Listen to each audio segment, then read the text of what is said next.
മലപ്പുറം സ്വദേശി അബദ്ധത്തിൽ വിഴുങ്ങിയത് ഈ കാണുന്ന പപ്പടക്കോലാണ്. അമ്പരക്കേണ്ട.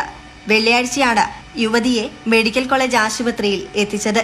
എക്സ്റേയിൽ പപ്പടക്കോൽ കൃത്യമായി കാണാം. അന്നനാളത്തിലൂടെ പോയി ഇടത് ശ്വാസകോശം തുറന്ന് ആമാശയത്തിൽ ഉറച്ചു നിൽക്കുകയായിരുന്നു പപ്പടക്കമ്പി.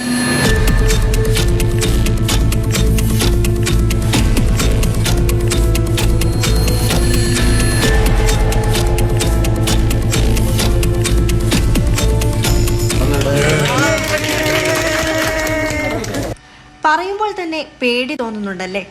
കോഴിക്കോട്ടെ പ്രശസ്തമായ സ്വകാര്യ ആശുപത്രികൾ പോലും കൈയൊഴിഞ്ഞു. അങ്ങനെയാണ് യുവതിയുമായി ഭർത്താവ് മെഡിക്കൽ കോളേജ് ആശുപത്രിയിൽ എത്തുന്നത്. ഹൃദയമടക്കമുള്ള അവയവങ്ങൾ മുഴുവൻ തുറന്നു മാത്രമേ കമ്പി പുറത്തെടുക്കാനാവൂ. ഓപ്പറേഷൻ ചെയ്യുകയാണെങ്കിൽ അതിസങ്കീർണ കാര്യമാണ്.